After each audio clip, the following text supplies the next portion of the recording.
Mon enfance. Voilà que tout cela est passé. Mon enfance n'est plus. Elle est morte, pour ainsi dire, quoique je vive encore. Saint-Augustin. Confession. J'ai des rêves de guerre en mon âme inquiète. J'aurais été soldat si je n'étais poète. Ne vous étonnez point que j'aime les guerriers. Souvent, pleurant sur eux, à ma douleur muette, j'ai trouvé leurs cyprès plus beaux que nos lauriers. Enfant, sur un tambour ma crèche fut posée.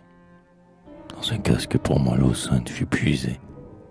Un soldat, ombrageant d'un belliqueux faisceau, de quelques vieux lambeaux d'une bannière usée, filait l'ange de mon berceau.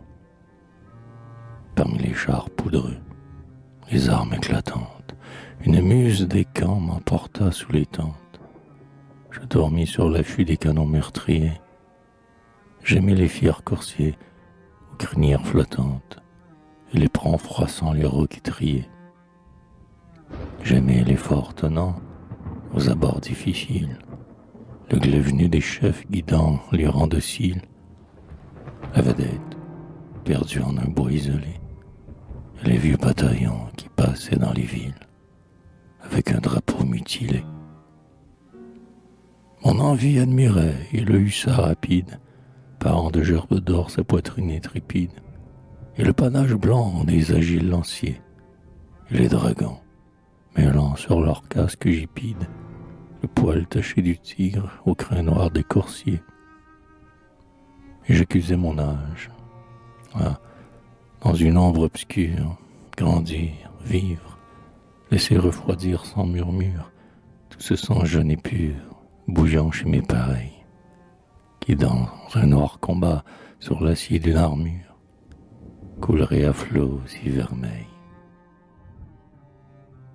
Et j'invoquais la guerre aux scènes effrayantes. Je voyais en espoir dans les plaines bruyantes, avec mille rumeurs d'hommes et de chevaux, secouant la fois leur aile foudroyante, l'un sur l'autre, à grands cris fondre deux camps rivaux. J'entendais le son clair des tremblantes cymbales, le roulement des chars, le sifflement des balles, et de mon seau de mort semant leurs pas sanglants, je voyais se heurter au loin, par intervalles, les escadrons étincelants.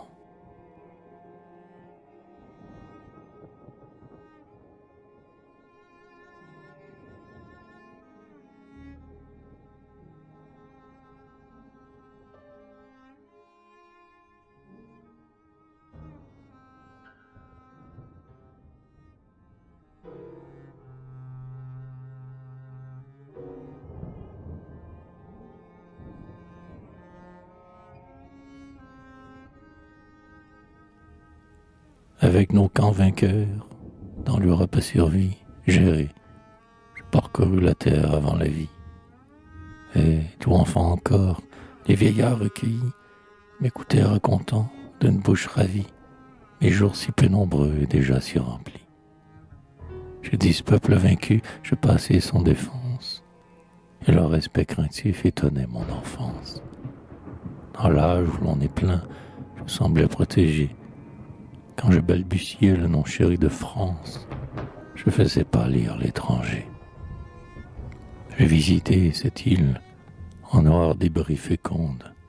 Plus tard, premier degré d'une chute profonde, le Hausseny, dont l'aigle aime les rocs lointains, entendit de son antre où l'avalanche gronde, ces vieux glaçons criaient sous mes pas enfantins. Vers la Dige et l'Arnaud, je vins des bords du Rhône. Je vis de l'Occident l'auguste Babylone, Rome, toujours vivante au fond de ses tombeaux, règne du monde encore sur un débris de trône avec une pourpre en lambeaux.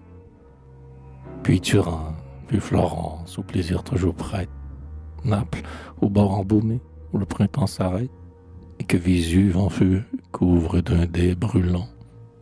Comme un guerrier jaloux qui, témoin d'une fête, jette au milieu des fleurs son panache sanglant. L'Espagne m'accueillit, livré à la conquête. Je franchis le Bergard où mugit la tempête. De loin, pour un tombeau, je pris l'Escurial, et le triple queue d'Aiguille s'inclinait ma tête devant son front impérial. Là, je voyais les feux des haltes militaires noircir les murs croulant des villes solitaires. La tente de l'église envahissait le seuil. Les rires des soldats dans les saints monastères, par l'écho répété, semblaient des cris de deuil.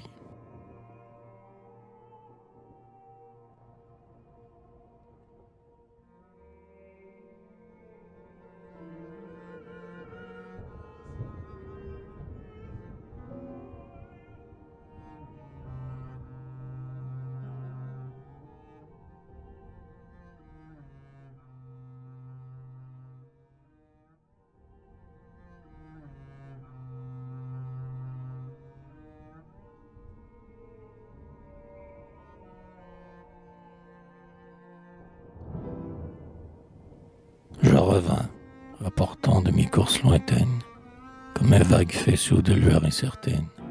Je rêvais comme si j'avais, durant mes jours, rencontré sur mes pas les magiques fontaines, dont l'onde enivre pour toujours.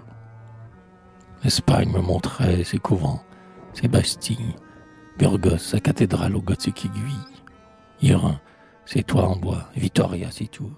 Et toi, Valladolid, tes palais de famille, fiers de laisser rouiller les chaînes dans leur cours. Mes souvenirs germaient dans mon âme échauffée. J'allais, chantant des vers d'une voix étouffée. Et ma mère, en secret observant tous mes pas, pleurait, souriait, disant « C'est une fée ».